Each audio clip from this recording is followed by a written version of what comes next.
and welcome to Swati Tales. Please like, subscribe and share the video. आज के video का topic है command following.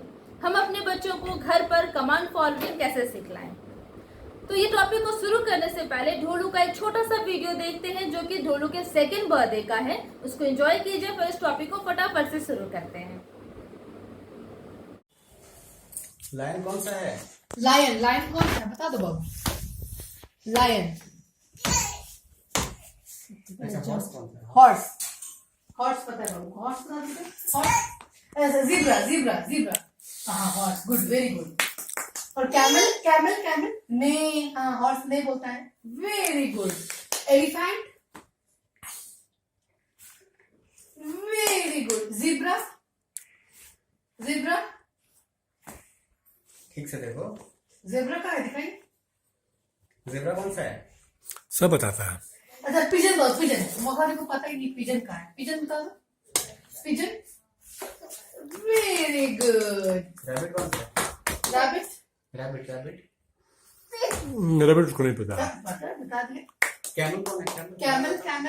Camel. Command following सिखाने का first step है मदर का हैप्पी फेस. हमारा हैप्पी फेस 90% रिकवरी हमारे बच्चों की डिपेंड करती है मदर के हैप्पी फेस के ऊपर. अब आप सोच रहे हैं मेरे बच्चे को ऑटिज्म है, मैं इतनी परेशान हूँ, लाइफ की और भी 10 प्रॉब्लम्स हैं, मैं बहुत परेशान हूँ, कैसे खुश रहूँ. आप बिल्कुल सही कह रहे हैं, मैं भी परेशान हूँ.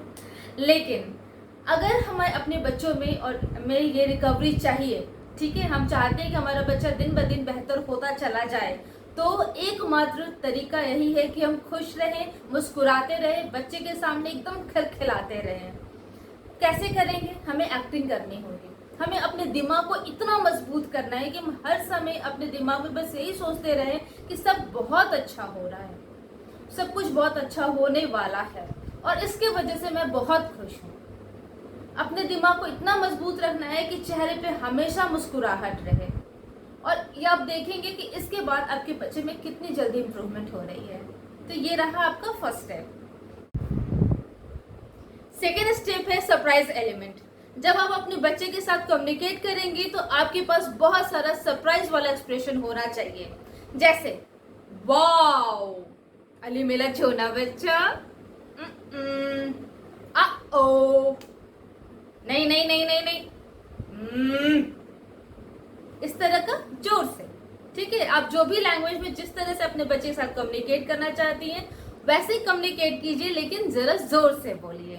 ठीक है, और आपको कैसे बिहेव करना है? टीचर की तरह नहीं, मेंटोर की तरह नहीं, किसी बॉस की तरह नहीं. आपको बिहेव करना है ऐसे जैसे कि आपका बच्चा भगवान है और आप भक्त. एक सुपरस्टार है और आप उसके फैन हैं. आगे पीछे सारा दिन आप उसके आगे पीछे घूम रहे हैं क्योंकि आप उसके फैन हैं और आप उसके सेवक हैं.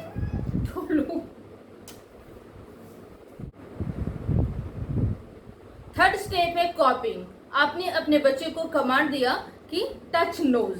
ठीक है, आपके बच्चे को ना टच पता है ना नोज पता है, तो आप क्या करेंगी? आप अपने एक हाथ से ऐसे टच नोज करेंगी, अपना नोज ऐसे टच करेंगी और अपने दूसरे हाथ से उसके हाथ को पकड़ के उसके नोज को टच करेंगी. उसके हाथ से उसके नोज को आप टच करवाएंगे. ठीक है, टच नोज. इसके बाद आप उसके साथ आई कांटेक्ट बनाएंगे. आई कांटेक्ट बना के मुस्कुराते हुए आप फिर से बोलेंगे टच नोज. ठीक है, और इसको एक दिन में 3 या 4 बार ही बोलेंगे. कभी खाना खाते वक्त, कभी सोने से पहले, कभी एकदम जो प्लेफुल मूड में है, नहलाते समय, कभी भी. लेकिन जब वो अच्छे प्लेफुल मूड में हो 1, 2 या 3, सिर्फ 3 बार आप बोलेंगे. इस प्रैक्टिस को सिर्फ 3 बार कराएंगे, बहुत ज़्यादा नहीं कराएंगे. अपने बच्चे के लेवल के हिसाब से जब ये लगे कि आपको कुछ उसको समझ में आ रहा है, तो या आपको लगे कि उसको नहीं भी समझ में आ रहा है, तो भी आपका काम है काम करते रहना, रुकना नहीं. तो आप क्या करेंगी? अब दूसरा 1 वीक आपने कर लिया, ठीक है, या फिर आपके बच्चे के लेवल के हिसाब से आप थोड़ा पहले भी कर सकते हैं. आपने कर लिया तो फिर second touch other body parts. ये नहीं कि आप दूसरा कुछ सिखाने लगे. टच को तो आप कंटिन्यू करेंगे और फिर अदर बॉडी पार्ट्स.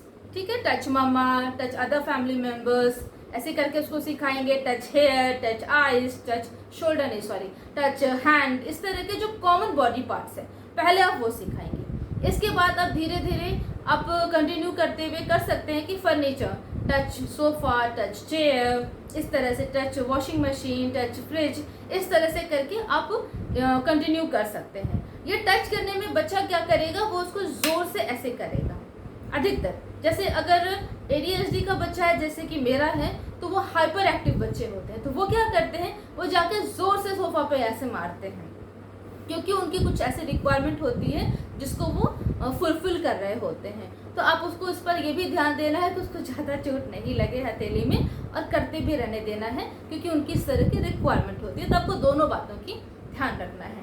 अगर बच्चे को ADHD नहीं है, सिर्फ ऑटिज्म है, तो वो शांत बच्चा है, एक जगह बैठा रहेगा, तो आप फिर उसको फ्लैश कार्ड के थ्रू ये काम करा सकते हैं और एक्टिविटी को कंटिन्यू कर सकते हैं। बट हाँ, उसके ऊपर ज़्यादा प्रेशर मत कीजिए कि अब मुझे 1 महीने के अंदर सब कुछ सिखा देना है, नहीं। आप धीरे धीरे अपने बच्चे के लेवल के हिसाब से आगे बढ़ते जाइए, उसको नई चीज़ें सिखाते जाइए।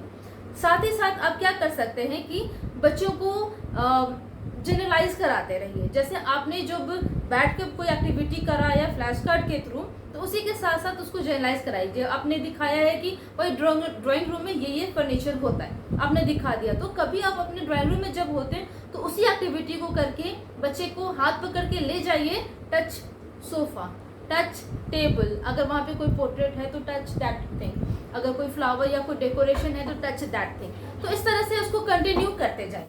लास्ट स्टेप है डिटर्मिनेशन।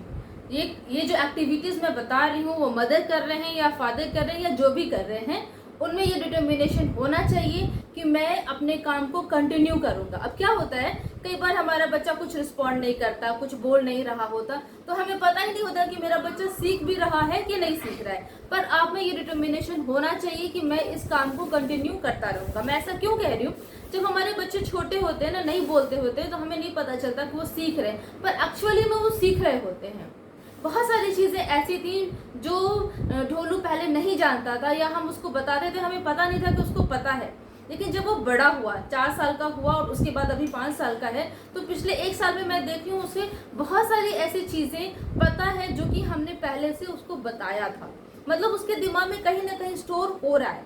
सेम इसी तरह से आपके बच्चा भी कुछ कम या कुछ ज़्यादा या बहुत ज़्यादा अपने दिमाग में स्टोर कर रहा है। इस बात का आप विश्वास रखिए और उस डिटर्मिनेशन के साथ आप कंटिन्यू करते रहिए उस काम को। ठीक है, आपको रुकना नहीं है, ठहरना नहीं है।